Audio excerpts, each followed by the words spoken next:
네, 노무사 A to Z 두 번째 시간입니다. 지난 편에서는요, 노무사라는 직업의 큰 줄기, 지도를 한번 그렸던 것 같습니다.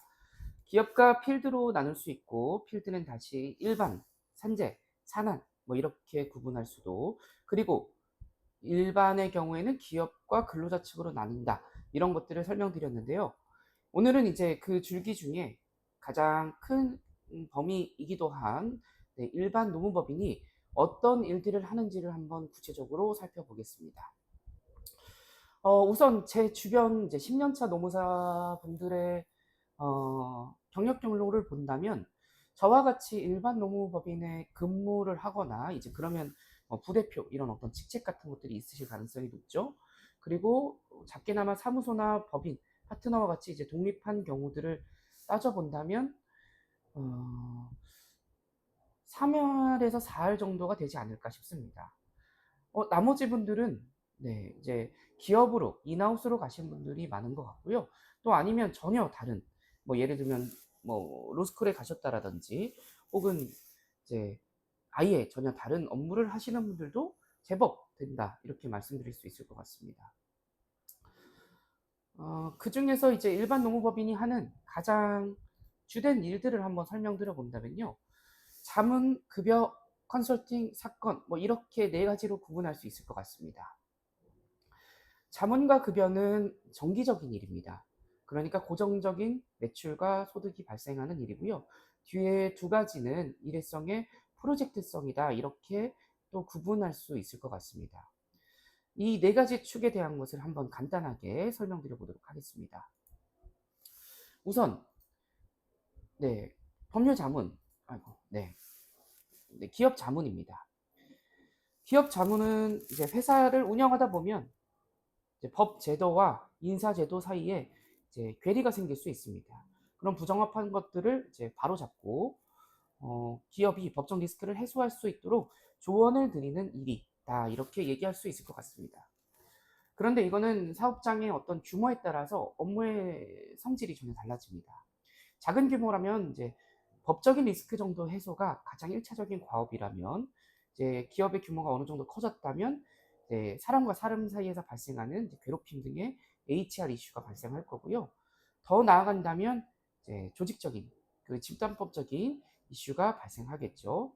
그러니까 이건 어떤 규모의 기업을 자문하느냐에 따라서 그 업무의 내용이 전혀 달라진다라고 얘기할 수 있을 것 같습니다. 근데 당연히 큰 기업들을 자문하는 것이 작은 기업 여러 개를 자문하는 것보다 훨씬 이제 로드도 그렇고 이제 부가가치가 높은 것이 맞습니다. 그러나 이제 대부분 기업에서 특히 대기업 계열사 이상이 되려면 노조법, 집단법에 대한 자문이 필수적으로 들어가야 된다. 이렇게 설명드릴 수도 있을 것 같습니다. 뭐 이 서비스는 사실 평시에는 크게 뭐 어떤 이슈가 있지 않는 한 어떤 일을 하는지 잘 모를 수도 있습니다. 수동적인 서비스이기 때문에 그렇습니다. 이제 다만 문제가 생겼을 때 해당 사업장의 히스토리를 알고 있는 법인들은 적극적으로 대응이 가능하기 때문에 일종의 보험 같은 성격이다라고 얘기할 수도 있을 것 같습니다. 네, 두 번째는 이제 급여 관리입니다. 급여 관리는 이제 이른바 페이롤 서비스라고 하는 겁니다. 노무사뿐만 아니라 이제 페이롤 서비스를 하는 전문적인 업체들도 있습니다. 그러나 이제 노무사는 4대 보험에 대한 이제 대리 권한이 있기 때문에 사무위탁이라고 합니다. 전자료를 신고할 수 있는. 그러니까 이게 사실 저희의 주된 업무긴 하겠죠.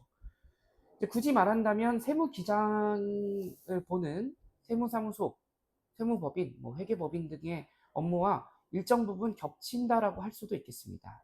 그러나 이건 엄밀하게 말하면 노무법인의 본연의 업무입니다. 급여 아웃소싱은 언제 필요할까요?에 대한 것은 제가 역시 강의로 또 촬영을 해서 이미 업로드한 바 있습니다. 근데 급여 아웃소싱 역시 목적이 좀 달라집니다. 작은 뭐 예를 들면 식당 정도라고 한다면 대표님이 일을 다 산정하기 어렵기 때문에 노무법인에 맡기시는 경우가 있고요. 그보다 좀 이제 큰 규모, 예를 들면 이제 직영 프랜차이즈 같은 경우에는 주유수당 등의 산정이 꽤나 로지컬하기 때문에 이런 부분에 대한 전문성이 있는 노무법인에 맡기시는 경우가 많습니다. 하지만 대부분은 어쨌든 이 업무는 노무사의 전연차 또는 이제 전문적인 급여분들이 하시는 경우가 일반적이죠. 네. 따라서 노무사무소 중에서도 이 급여 업무, 페이롤 업무는 하지 않는 경우가 많습니다.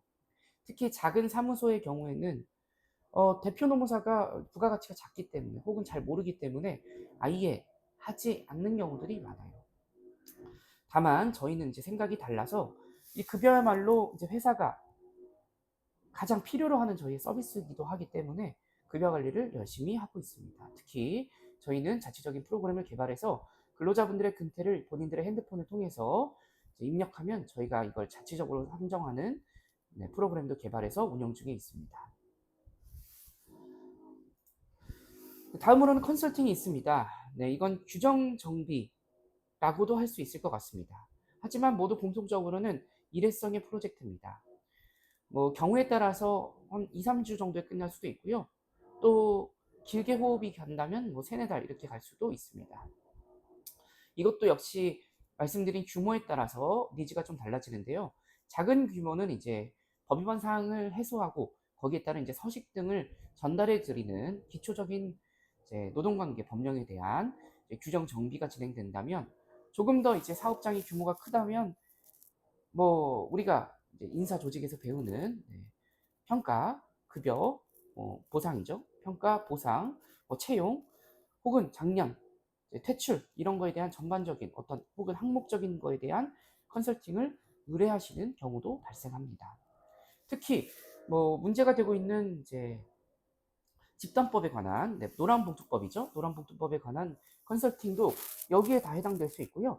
산안법, 중대재해처벌법에 대응한 안전보건관리 체계에 대한 컨설팅도 여기에 해당될 수 있다.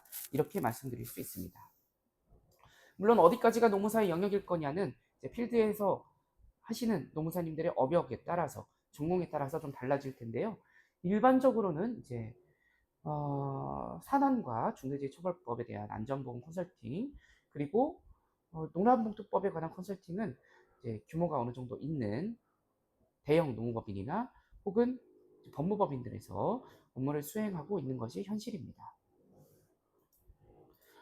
네, 다음으로는 사건에 관한 내용이 있습니다. 사건은 결국 어떤 기관, 이제 노동위원회나 노동청 혹은 뭐 근로복지공단 같은 이제 기관에 발생하는 분쟁들에 대해서 어느 쪽에 서서 대리를 하는 게 일이 되겠죠. 이것도 역시 일회성의 프로젝트인데요.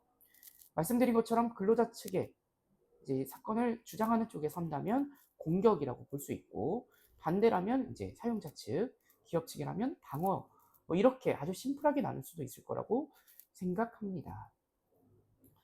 사건의 경우에는 컨설팅과 달리 승패가 정해져 있고, 그거에 따라서 이제 기대할 수 있는 보수의 수준이 정말 달라지기 때문에 이건 역시 하지 않는 법인들이 있습니다. 뭐 해봤자 이제 자문사의 사건 정도를 이제 위주로 하는 경우들이 있는데, 이제 저희 법인은 사건을 좋아합니다. 특히 이제 기업 측에서 사건들을 방어하는 쪽에 대해서 저희는 전문성이 있다라고 생각합니다. 합리적인 가격에 적극적인 사건들을 다루고 있습니다.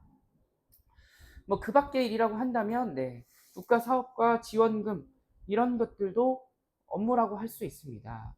국가 사업이면 일터혁신 컨설팅, 일터혁신 상생 컨설팅 이런 것들이 이제 대표적인 사업인데요. 그런 것들은 이제 저희도 2025년도 기준 수행 기간으로 전체 7개 노무법인 중에 전국 7개가 선정이 됐는데 선정된 바 있습니다. 거기에 많은 업력과 노하우가 있고요. 또 지원금 역시 저희가 주된 사업으로서 확장해 가고는 있는 추세이기 때문에 이 역시 열심히 하고 있습니다. 자, 여기까지가 일반 노무법인이 하는 일이었습니다. 자문, 급여, 컨설팅, 사건, 뭐 이제 직업의 윤곽이 어느 정도 잡히셨을 것으로 생각합니다. 네, 다음 시간에서는요, 아마도 제일 궁금해하시는 내용이지 않을까 싶은데, 도대체 노무사 자격증 지금 진입해도 좋은가? 뭐 때문에 장점이 있다 하는가?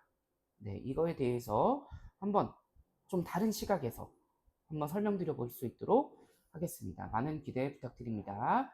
구독과 좋아요, 그리고 궁금하신 내용은 댓글로 남겨주시면 소통할 수 있도록 하겠습니다.